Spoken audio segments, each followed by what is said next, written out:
Hello and welcome, everyone. My name is Tracy Kantowski, and I'm one of the founding members of Women in Nutraceuticals and the programming co-chair.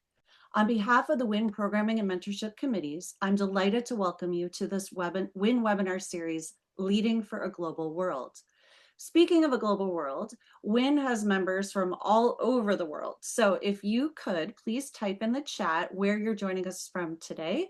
I will let you know that I am based in the Chicago area, and if any of you are here, I would love to connect with you, but just let us know where you're connecting from today, and you may find some friends, so type that in the chat. I'm going to cover a few quick overview items, and then we're going to dig right in because there's a ton to cover. So first, WIN's vision is to achieve economic and social equality in the global nutraceutical industry. And we're able to do this through training, education, tools, events like this. And so we're thrilled that you're here to participate. We have four key areas of focus: leadership, growth, investment, and opportunity. And this is all, again, to drive gender equality in the industry. Today's session is really about kind of group mentorship and helping each other and learning from an expert, but we do have a one-to-one executive mentorship program too. If you scan that QR code, it will give you more information. And Nadia, who is our speaker today for this session, will also be, you'll get to see her as part of the session, one of the sessions and training that you would get as part of this one-to-one mentorship program. So it's great that you're here and you'll get more. A reminder that as a WIN member, you have access to the WIN portal, and in there we have local, virtual, in-person networking events. We have upcoming education. There's a member directory. The slides from today will be in there, recording of all of our past webinars, and this series will all be in there. And a few quick housekeeping items. This is being recorded. It will be posted in the member portal along with the slides. We have a QA and chat. There's lots of engagement. Please submit your questions. Please engage with each other. We also are going to do something different with this one because it's meant to be very interactive and engaging and really give you tools and tricks that you can bring back to your office and use right away. Everybody will have access to be able to speak, to come on camera, etc. And so just be aware that that is different than what we normally do, but for this one, we felt it was really important, and we hope you find a lot of value in that. Those of you that are here today, you have an advantage because if you attend all four of the sessions live, you will receive a certificate of completion at the end of this series. That's a great value add for you, and we're hoping to build out more training, etc., for our group. So with that said, again, tons to cover. It is my absolute pleasure to invite our speaker expert today, Nadia Powell, who is the founding partner of the award-winning culture change business Utopia, on the virtual stage to lead us through this session, because we all know, right, the only constant in today's world is change. And so this is the perfect topic to kick off the series of leading through change. Nadia, the stage is yours. Thank you. Thank you so much. I really appreciate it. And it's so amazing hearing about all the great things that you're doing at WIN for all your members as well. It makes me really happy. So let's get going because I'm really excited. We've only got 60 minutes together and there's loads I want to cover. So a quick introduction. So my name's Nadia Powell and I'm the founding partner of a culture change business called Utopia. And we work with large organizations across the globe, from South Korea to America to Japan to Mexico, to really embed inclusion and forward-facing leadership skills into organizations. So really excited to be spending this time with you.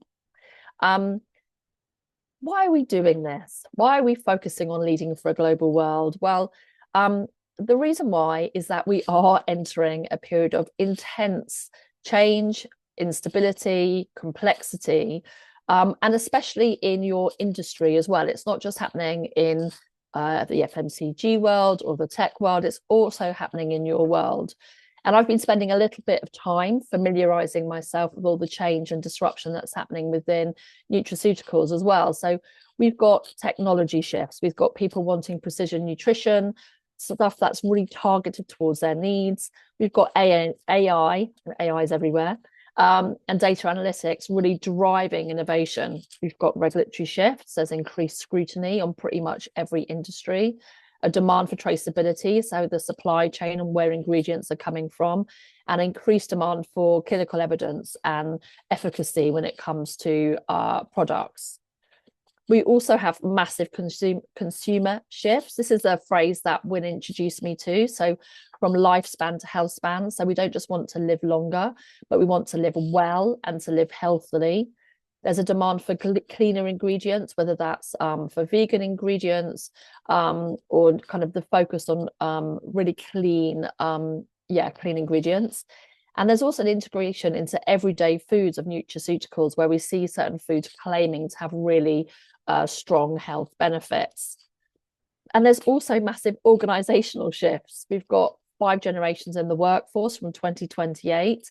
So that's your alphas are coming into the workforce in 2028. They're turning 18. So we're going to see this whole new generation. And then we've got the boomers who are staying in the workforce for much longer. So we've got the alphas, the Gen Zs, the millennials, the Gen Xers. I'm a proud Gen Xer, whoop, whoop. And the boomers all working together. We've got an increasingly diverse workforce, and we've also got an increasingly demanding workforce, really asking for us not to just focus on being office-based or the typical hierarchical structures. So across the industry, we've got huge change happening, and we need to be able to navigate it. Now, you've probably heard of VUCA, volatile, unstable, but what we're hearing lots of people talk about now is we're moving from VUCA to BANI. Now, you may not have heard of BANI, so I'll just share what that means. And when I saw this, it made me just almost feel seen because it really reflects where the world is today. So BANI stands for brittle. Systems and supply chains are so fragile. We have to prepare not just for efficiency, but for major disruption. So in the UK, for example, one of our grocery stores had a cyber attack, which just totally floored it. We've also seen that happen with Rolls-Royce. So the lack of stability, that unstable now is brittle. Anxious, we have such an anxiety-inducing world with wars, with really surprising regulation coming through across everything, which makes it much more difficult to make decisions because everything's so much more complex. Non-linear, there's incredible unpredictability. We're having to adapt and iterate almost on a daily basis. And actually, this last word to me feels really relevant, which is it's also slightly incomprehensible. The scale of global events is so hard to comprehend, and we often have to move forward without really understanding the full picture. And that's a really scary context to be within an organization, whether we're leading a team or leading an organization to navigate. So good news is we have this program. And the whole point of this program is to give us some of the skills that we need to navigate this BANI world. We've got 4 sessions today. We're focusing on leading through change. And if you haven't signed up for some of the future sessions, we've just popped the QR codes here. We've got leading with cultural intelligence in December, leading for innovation in January, and then really important because in this BANI world, we need increased resilience, how we can really embed resilience into our day-to-day leadership practice in February. So I really hope you can join us for all 4. But what are we really diving in today? Well, we're doing leading through change. We're going to have some time to connect, share, and learn. So I am going to be asking you to use chat a lot, and I'm probably going to be asking you to come off mute and share every now and again as well, because I love hearing your voices. We're going to share some practical tools and mental models that will empower you to navigate change. And we're going to work together for you to think about a vision and a plan for change. So how could you use what you've learned today for your own organizations? And we're going to do all of that in 60 minutes. So it's a very ambitious session. But please be reassured you can watch back this recording, and also all the materials I'm taking you through today you can also access on the Wyn portal. So you'll have all the models and the resources as well if you want to go back and spend some more time with them. Okay, there's my quick introduction. So let's dig into change. Now, as I said, I really want this to be an interactive session. So I'm going to start off with a question. Now, without using Gemini or Google, or let's use a Google tool, ChatGPT.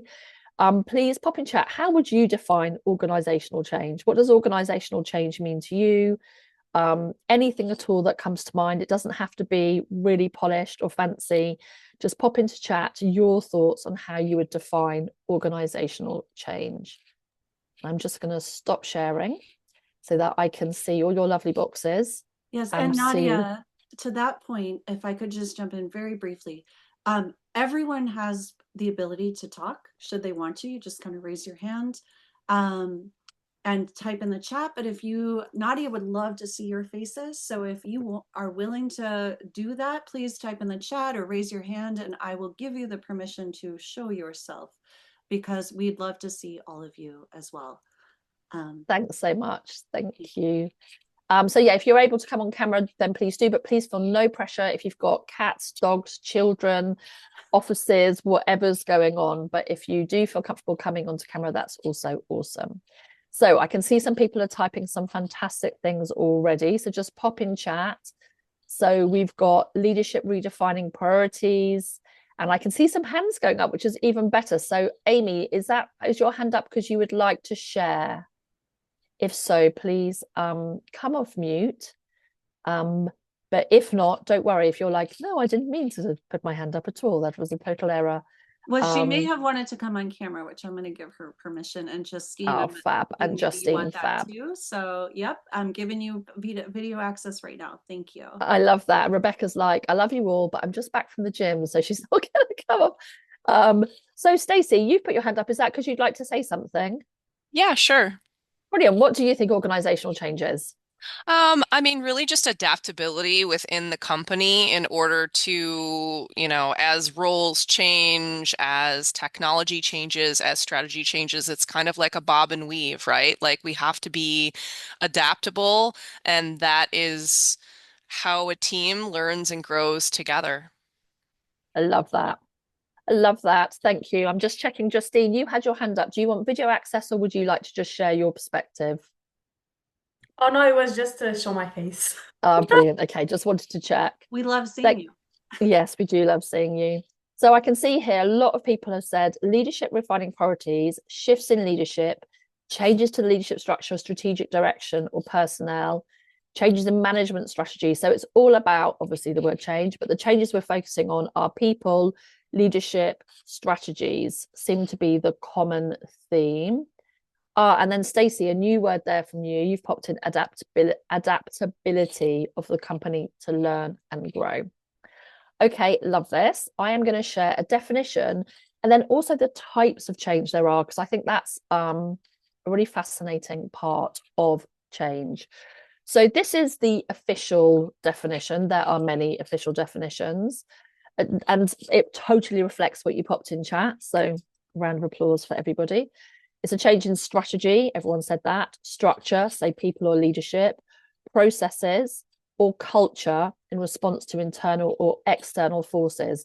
So I think the bit we were missing in chat was the why, and it's those internal or external forces. So maybe a competitor's come in and taken up all your margin, or internally it could be that you feel that leadership are not working and you bring in a new leadership. Now, what I think is really interesting about change is this quote from Charles O'Reilly. So most leaders focus on structure, systems, processes, metrics, and rewards, but culture often spells the difference between success and failure. And we're going to dig into that a lot on this session, because whilst we may need to change our strategy or we may need to change our processes, if we don't change our culture along with that, then it's all going to fail. The bit which I think is also interesting, and I never really thought about this, is there are different types of change. So there's developmental change, and this is the change that you would see happening just on a regular basis. So these are small incremental improvements and adjustments to improve what you're already doing. And by the way, this is Linda Ackerman's theory of change, and she has 3 types of change. So if you want to do more reading, lots of essays, lots of writing on this, and she's just done an updated piece as well. It's worth checking out. She then talks about a second type of change, which is more what people were talking about in chat, which is what she calls transitional change. And that's a significant shift from one state to another, with a clear beginning and end. So that could be a company merger, a company acquisition, or a restructuring. So that's the more significant type of change. She also identifies a third type of change, which is transformational change. And that's a radical, fundamental shift in the organization's core identity, culture, or business model. And what's interesting about this one is this can be proactive or reactive. So if I think about, I'm just trying to think of a really good music example, how record labels were functioning. And then if you're old enough to remember Napster, where suddenly it was Napster, you could stream music through. That wasn't video. My age is showing there. Napster came in with music streaming. They tried to stop it. And now we have a totally different way that people consume music to before. Now, that the way the artists and the music companies responded to that was reactive. That change happened to them. Whereas you can see other situations where a company may go, actually, our business model has totally and utterly changed over the past 5 years. So we are going to pivot in a proactive way. The reason why it's got this little upwards and downwards is often there's some really scary moments in that change where maybe you're seeing your turnover really limited and damaged, your market share, how your stakeholders are responding. So rather than a transitional change, which tends to be more of a smooth linear journey, this transformational change can be a really bumpy ride. Now, bearing that in mind, I'd love you just to reflect, which types of change have you seen in your organization or team? Because I know some of you work for big organizations and some of you work for smaller organizations or teams. Have you all seen developmental change? Have you all seen transitional change? And I'd love to see how many of you have seen transformational change. So pop in chat. You can use 1, 2, or 3 as a shorthand. I'd love you to give a little bit of an example. So if you have seen a transformational change where your team or company has had to radically shift, tell us more. And same with transitional change. I'd love to see the sort of change that you've experienced in your organizations. And I'll just leave this up for a bit longer so you can just see the sort of things I'm talking about. And then I'll come out of share so I can see chat more easily. I love this. All 3. Let's see. So pop in chat. I can tell everyone's got their typing faces on, which makes me really excited because it means we're going to get lots of nice stuff. Number 3, Justine as well, and Stacey, number 3. Let's see what else we've got out there. All the above. Transitional change, shifting from B2B to B2C. Wow. That really is a big change. But it sounds, as you said, it's transitional, Suzanne. In fact, Suzanne, if you feel happy coming off mute, would you mind just telling us a little bit about that? Because as you said, it's transitional, it sounds like it was really planned, rather than a kind of moment. Are you happy to come off mute, Suzanne? Don't worry if you're not. Sure. Hi. Yes, I Hi. also am like not, sat down and started working this morning, and so would prefer not to go on camera. That's But absolutely fine. Don't worry. thank you. And first of all, what an amazing topic. I'm loving this interaction. So thank you. Yeah, it was not really planned. It was a smaller startup. It was a publicly held company. The board decided to shift from a B2B to a B2C model and threw everybody into a bit of unknowing. I think a fear state. People in that particular transitional shift, it was a very uncharted time for all of us because we weren't used to addressing that demographic. So Yeah. it was it was interesting. It's a totally different business model, isn't it? B2B to B2C. You're going from very intimate relationships at a B2B level, but B2C literally across thousands. So yeah, Yes. that's a huge shift. And I feel like as a company, we lost a lot of control of the messaging. We lost a lot of control. It became a numbers game, not, as you mentioned, a very one-on-one relationship. It was just kind of throw it to the wind and see what seeds. It was an interesting transition. Ironically, the company, or not ironically, I guess, the company did not succeed. They ended up Oh, having wow. to completely sell to someone else that picked up the line to continue because with the transitional change, the management, I was middle management, the upper management fell apart because it became some people were flexible and able to make the change and others weren't. And that Mm. kind of undermined the entire direction of that change. I love that. Thank you, Susan, for sharing that. I mean, it sounds like there's a case study in there of how change can work and how it can't work, especially around the role that leadership play. And also, there must have been a huge cultural shift in there. Um, Yeah, so absolutely. It was thanks so definitely a much. master's thesis for sure. And Stacey, you're sounding positive about change, which I'm loving to see. So you've said new CEO, many new departments, and employees with a large culture program, which is great. So some stuff's working well. So you would say you're in transformation, but it's working for you. Yeah, I think so. I mean, I think with the culture program that we're also doing, it's leading everyone to work really well in a positive way with each other, understanding that we're all here for a clear goal.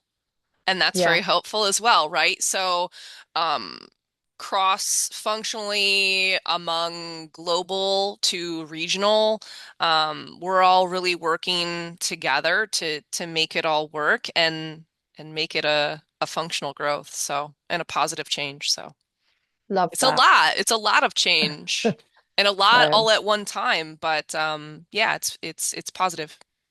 love that. And we're going to come on to actually looking at the ingredients for successful change in a minute. So I think hopefully when we look at the 8 ingredients, there might be some that you can pull out for us that you feel your company did well. So thank you for sharing. Um, so responding to change. So this is one of the critical challenges to change happening because we very naturally have different responses to it, depending on the situation, depending on how it's managed, but also partly depending on how we are as people. So for some people, they see change as a gift. I love change. So I'm actually at my most unhappy when things aren't changing. So I remember once somebody being in a conversation with a recruitment consultant years ago, and they were like, "You're going to inherit this piece of business. It's really stable. It's doing really well. They're looking for a safe pair of hands." And I was immediately like, "I'm out. I'm not interested." Whereas so many people would have jumped at that opportunity because it's a great thing to just shepherd and manage. So some see change as a gift. It's an opportunity to discover different opportunities, chance to learn new things. You can learn more about yourself and grow, get to think outside the box, and you can prove what you're capable of under stress. Whereas for other people, it can feel like a grief or a loss. You loved the company as it was before, you felt you were doing a brilliant job, and then suddenly you're no longer doing that. It can create stress and anxiety. People can withdraw and feel isolated, they can feel angry, and they can feel overwhelmed. Now, the reasons why are largely due to how that change is being managed. Because if we manage change well, then hopefully everyone should be feeling this way. But if we manage change badly, this is what happens. I'm going to share another theory of change with you now, which is the 4 rooms of change. And this is by Klaus Janssen. It's an absolutely great model. And he talks about the house of change, and these are the rooms. And he's identified these 4 rooms. And I'll just go through each of them. So confusion is, I have no idea what's going on. Why are we changing? What's going on? What's the objective? Who's leading? We have denial, which is, I don't want to go through this. This doesn't feel right, or this isn't happening to me, or this has nothing to do with me. We go into contentment, which is, I understand this change. There's validity to it. There's opportunity to it. And then we can go into renewal, where we feel energized and refreshed because we are learning all these new skills. Now, critically, at any moment in a change cycle, we could sit in any of those squares. We could be in confusion, then we could be in denial, we could be in contentment, we could be in renewal. Some people are able to leap from confusion to denial to contentment, maybe because they're in the management team and they understand all the background. Some people will sit for a really long time in confusion or might even sit in denial. The most important thing about change is that we need to let people sit in the room they need to sit in for as long as they need to sit in it. Because if we try and force people out of confusion or denial, so say to people, you've just got a bad attitude, you're not leaning into this change, then they will retrench even more and they won't go on the journey. So the importance of the 4 rooms of change model is to say you need to move, accept where people are in their journey, identify with it, reassure them it's absolutely fine for someone to feel confused or for someone to feel resistant, find out why they're feeling that way, get the insight from it, and then tackle it so you can move people from one room to the next. It's not about forcing someone from one room or always trying to move people in renewal. Also, often the people in confusion denial have brilliant insight.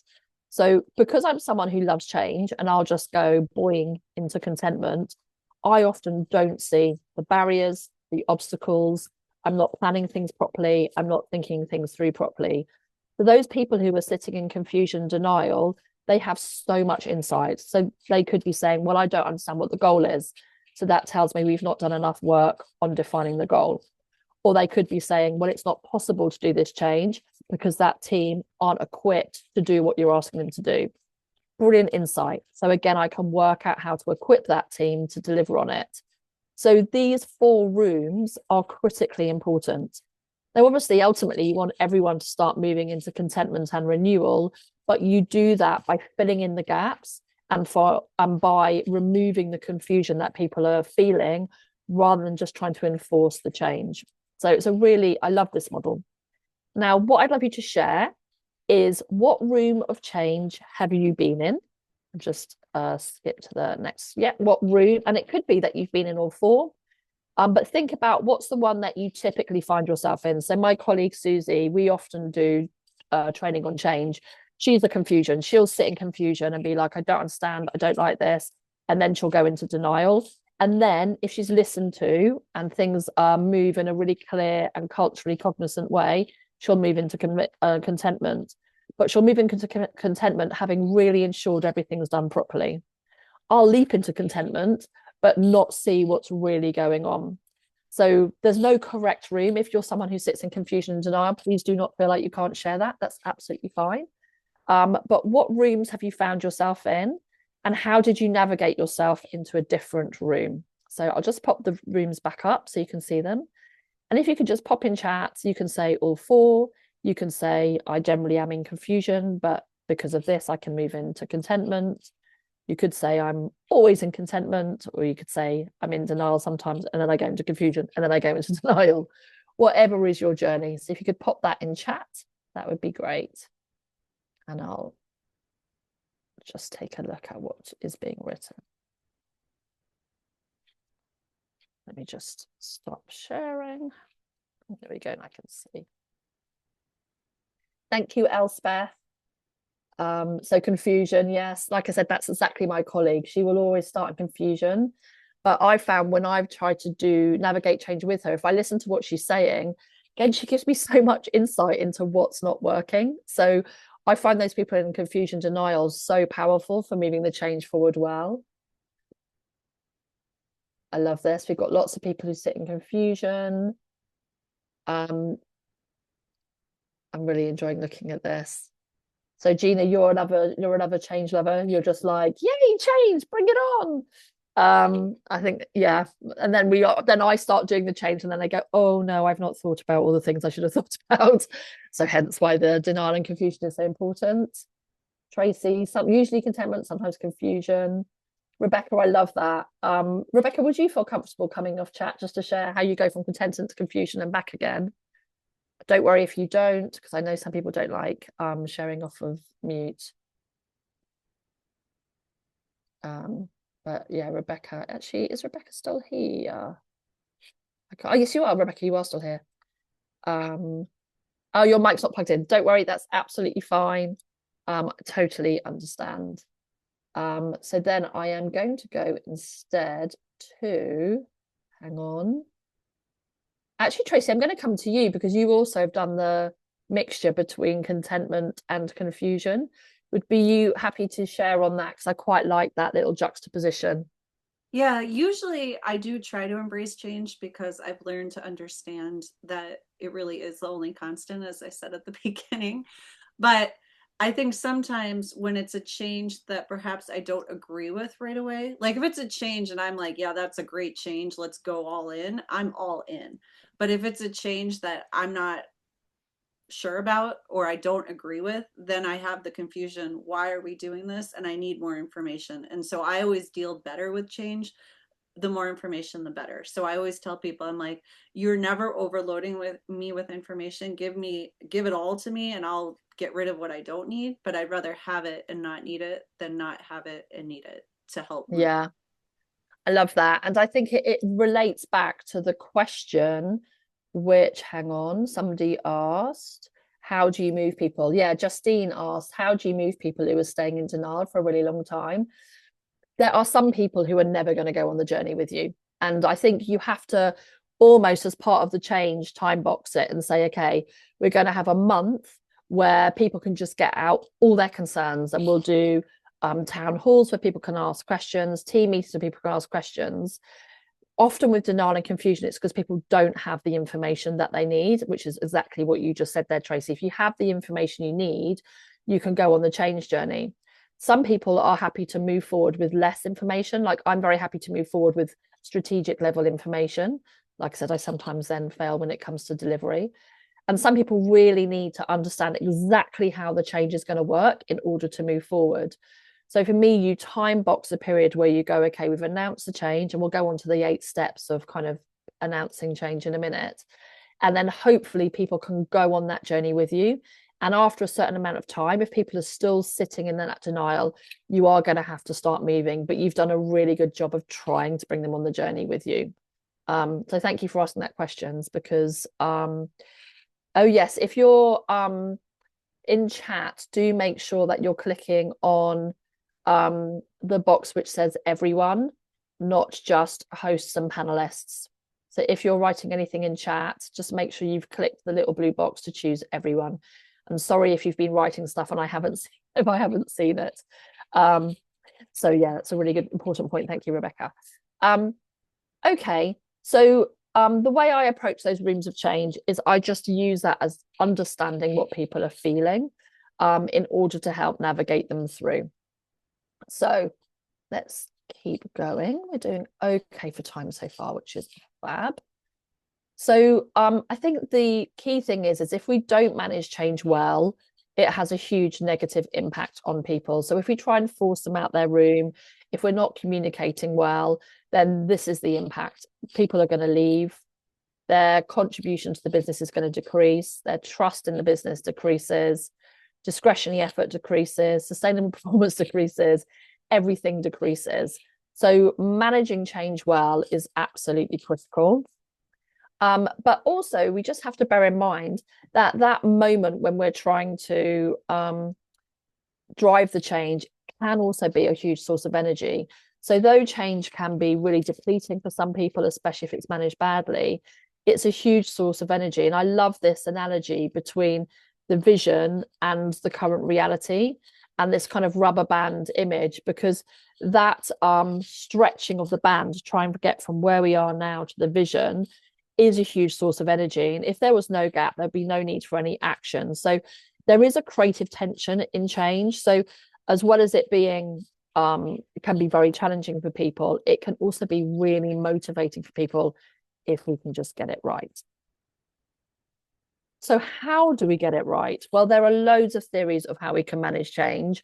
And I think the one that I find most compelling is Kotter's 8-step model of change, which is a roadmap for how you do change. And what I love about this is that the first 1, 2, 3, 4, 5, and 6 steps is all preparation.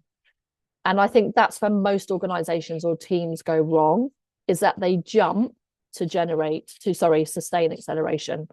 They don't start right at the beginning of the journey with really enabling people to understand what we're trying to do. So I'll just unpack these for you. So the first one, create a sense of urgency.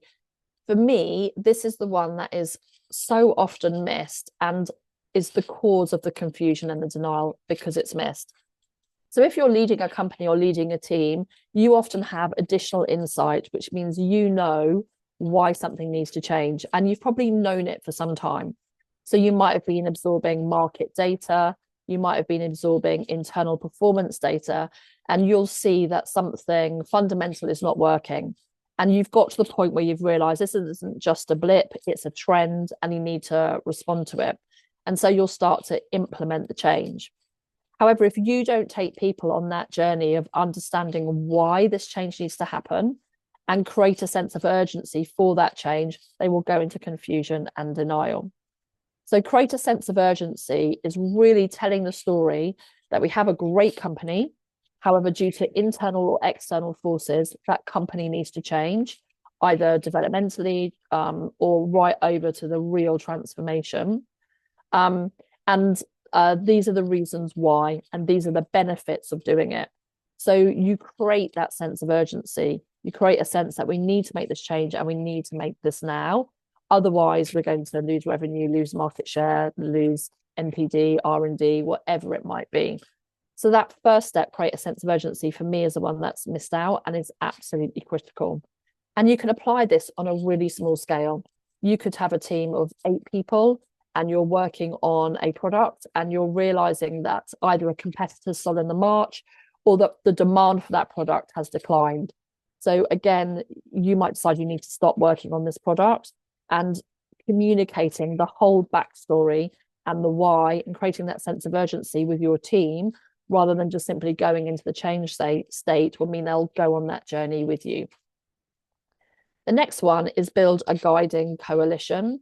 So you need some stakeholders and influencers who can work with you on that change. And that shouldn't, if you're in a large organization, that shouldn't just be your core leadership team. It should be heads of all the departments. And if you're in a smaller team or organization, again, it should just be key people. But those are the people who are going to help you drive that change outwards from a strategic perspective, but also give you all the MI from different teams and different perspectives to ensure that change is going to be healthy and productive. Now, what could be quite interesting here is that form a strategic vision is third. And I think you could be thinking, well, surely you start with the vision. The problem with starting with the vision is you're not giving people the opportunity to shape the vision. So undoubtedly, at that sense of urgency, you have a sense that we're here and we need to go here.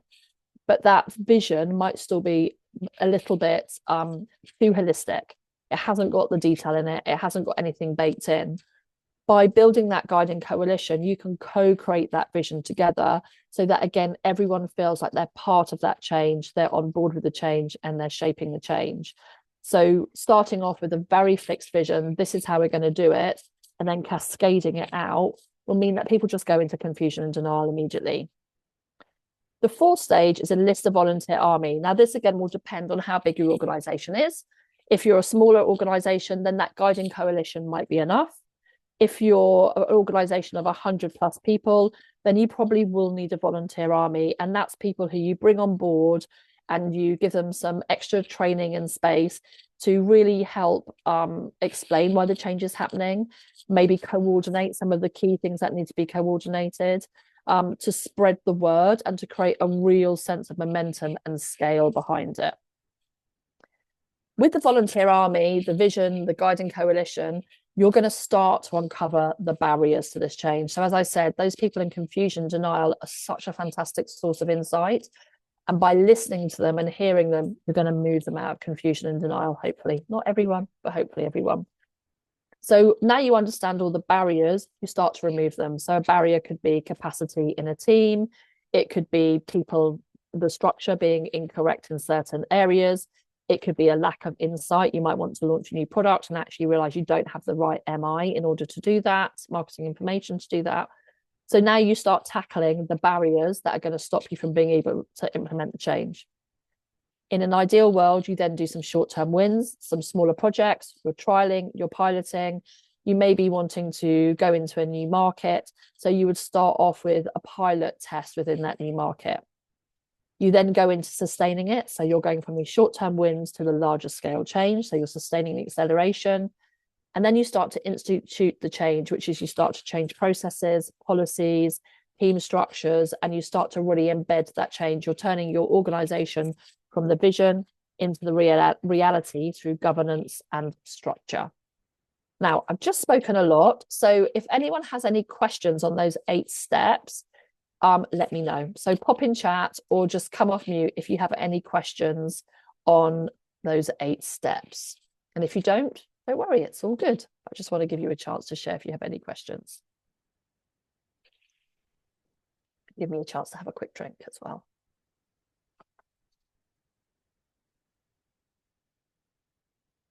Just going to just wait a minute for anything that comes in chat. Hey, Nadia, I have a question / comment Yeah. on this. So when you were saying that, I really love how you talked about in terms of the shaping the vision of that's kind of the 3rd step.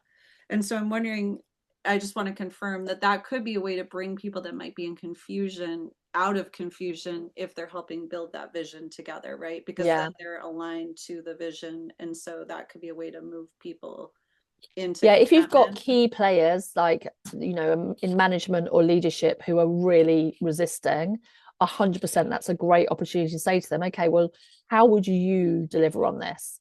And then they might have some really left field ideas.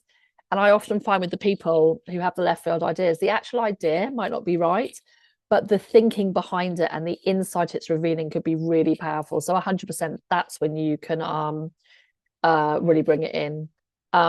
Thanks, Stacey. Yeah, that sense of urgency is so important. And I've seen so many organizations literally just do an announcement going, right, we're changing, and this is the reason why. And no one understands that for 6 months, the leadership have been evaluating, thinking, looking. And so it comes to people like a really knee-jerk reaction. So it's such a key part of the process. So what I'm just going to share now is ways you can do this. So, and again, you can apply these to small organizations, teams, large organizations. They work across everything. So how could you activate this 8-step model of change? So the urgency thing, obvious now, is understand the problem and communicate it.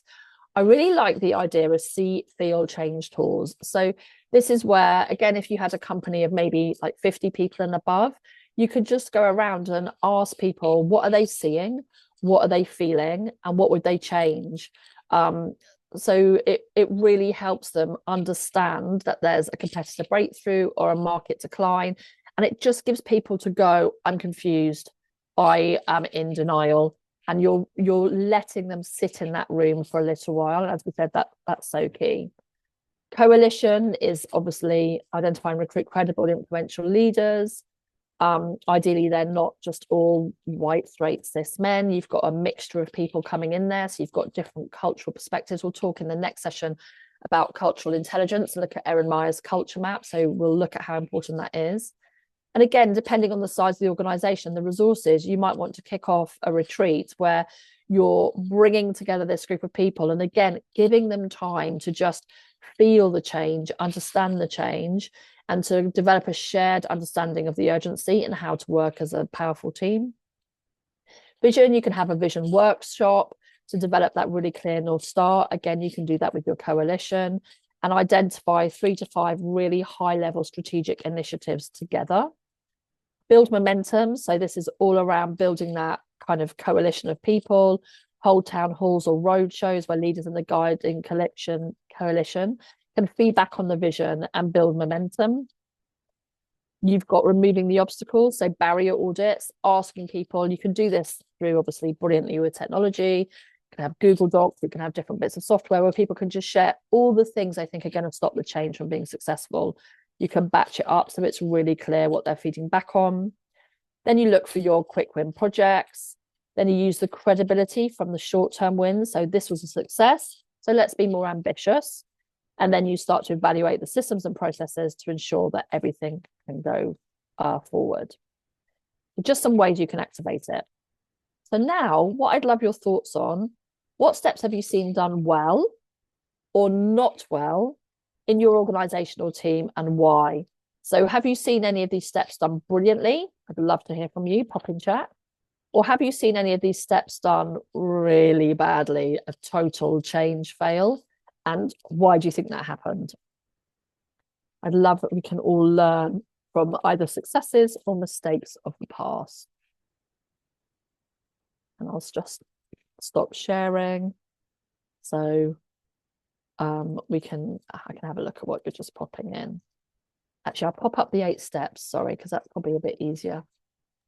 And Nadia, people could probably also just raise their hand if they wanted to say it versus typing it, correct? Yes, if you are a speaker, not a typer, please just come off mute. I love hearing voices, but if you're a typer, not a speaker, feel free to type in chat, making sure you click on everyone. And I will just, whilst you're doing that, in the organizations I've worked in, where I've seen it go really wrong is I'll just share the slide actually, just so it's up. I've seen it go really wrong on create a sense of urgency and form a strategic vision. Most organizations I've worked in, who I've been through quite a few mergers, for example, will just come straight in with form a strategic vision. And they will announce the vision to the organization, and then people just go totally into freeze because they do not feel like they understand the story. They don't have the context. They've not been involved in defining it. So I've seen that be such a major fail on so many occasions. Justine. Yes. So I've seen in the company I work at, I've seen a kind of a tentative change in vision in terms of like a town hall where everybody is gathered and then management talks about what is coming, where we want to go. And they kind of show us the vision.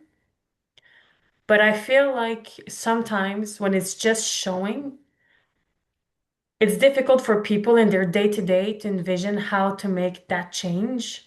Yeah. So if, for instance, if you want to be more focused towards customer experience and customer service versus just doing your job, it's difficult for someone who's not in front of clients to kind of understand why it applies to them. So they not only don't they relate, but they don't see how it affects their job when in fact it does, right? Yeah. So I feel where it kind of loses its momentum and meaning is when you don't show them exactly how it is applied in their day-to-day work. Because if it's a long term, people forget it. They go to bed and then the next day it's gone.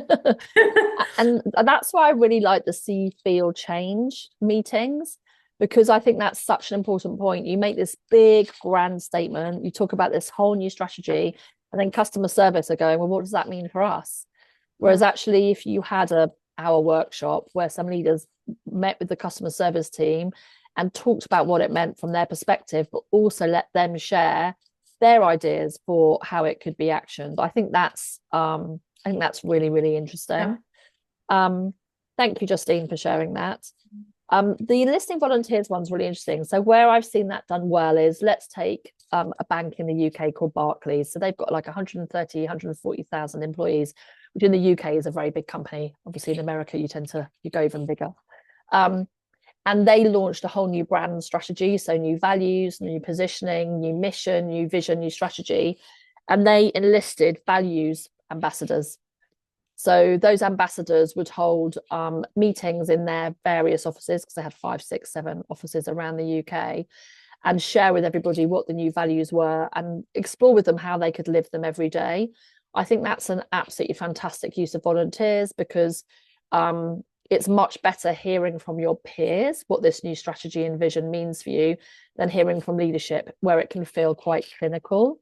So I think it needs to be structured and managed and organized in a really coherent way, because otherwise, to your point, Stacey, it could feel messy and take up a lot of time. So I think that volunteer army has to have a very clear role and goal and be equipped with some key things that they're being asked to do, such as, in this case, hold values workshops across the organization, as one example. Elspeth, you've popped your hand up. I love that you said my name so perfectly. That makes me happy. Because it never happens. I always get something weird like Allison Beth, and it's like not even close. Anyway, thank you so much. I just wanted to tell you that I need to sign off at 10 minutes early because I have another meeting at 11, but I'm really excited, and thank you for all your wonderful information. Oh, it's a pleasure. Thank you, Elspeth, for sharing that. That makes me happy that I've made you happy. Thank you. And I'll And see you good on luck the with your next meeting. session. Yeah, see you in the next Thank one. you. Susan, you've popped your hand up as well. Hi, yes. I just wanted to add a little bit to what you were saying. And one thing that our company does really well, and we're a relatively small to medium-sized company, is they do really well to enable everyone to have a say, like how is this change going to affect a particular group? And then what we do is we create what we call company rocks. And each group takes that solution on how we're going to integrate it in with the other departments. And then we do monthly updates with everybody on how we are progressing with that rock and coming to a solution so that everyone is also kept, like Justine said, you don't go to bed and you forget it altogether. It is a reminder that all these groups and we as a company are working together as a team. Love that. I love the phrase company rocks as well. I think making things tangible is really important in change because it can feel so amorphous. Like I'm working with one company at the moment and they're introducing a huge new IT system and it can feel really like really vague, and they've got 5 or 6 work streams, each with a very clear name, set of goals. And again, I was at a roadshow recently and the 5 work stream leads presented 5 times and each work stream went round and heard the presentation. So again, it was like an update, but the impact of it was that everyone felt like, even though they were running their individual change work streams, they were really part of a greater whole. So I really like using roadshows, using updates, doing kind of mass updates so we don't get into the thing that was mentioned around having too many things going on, as a really powerful way. So thank you for sharing that. Now, I want to finish with about 3-4 minutes from the end, just so if people are running to other meetings, you get a little break. So I'm just going to move on to the final section. So do, again, take some more time to read Kotter's 8-step process. It's really interesting. And there are lots of ways that you can, for me, what I've taken from it is even if I'm doing the smallest thing, that create a sense of urgency is something that I've taken away, something I've really got to remember. So, but at the end, it's time to say goodbye. So when it comes to this program, embedding learning always takes a little bit of effort. So please do maybe schedule an hour for one day next week where you just think about what we've talked about, do some reading on some of these models, and just really like embed that learning. Discuss what you learned with your team. Please feel free to share some of these slides or models with people in your team, your organization. We really want this learning to flow through. You could potentially use some of these tools or models with your team. A really fun exercise is you make 4 squares on the floor of your office with masking tape, and you just ask people to choose which room they're in at the moment, and then discuss what's causing them to be in confusion and how you could move them. So you can do it as I've done that a few times with leadership teams. It's a fun thing to do, and feel free to do some further research and reading. What I'd love you to do as a final thing is pop in chat, what's your key takeaway from today? Because I love seeing what everyone's going to do, because I often look at it and go, that's a really good idea. I'm actually going to do that too. So just pop in chat for your last kind of chat moment. What is your key takeaway from today? And please, please, please do sign up for the future sessions. So leading with cultural intelligence, we're going to be looking at what cultural intelligence is and how it's absolutely critical when we work in a global world now. So that's about cultural intelligence for different cultures. It's also about really understanding how we need to lead differently for different generations, different neurodiversities as well. Leading for innovation is exactly that. We're going to look at different innovation tools and techniques and models that we can use, even if it's on a small scale, to drive innovation through our team or at a broader scale. And then for resilience, we're going to look at what stress is, how we can manage stress, and then tools and techniques to embed resilience into our day-to-day practice. So they're really fab sessions. If you haven't signed up already, QR code away and sign up for them. But what I'm going to do now as a quick close is just have a look at what you've popped in for some things to do. Takeaways. Gina attends the upcoming ones. Love that, Gina. Good marketing. And reviewing materials. Sylvia, scan the QR code, brilliant. Attend the remaining 3 sessions, reviewing materials. I love this. Oh, that's from your, is that from your AI tools? No, that is what you've written. It's very fast writing.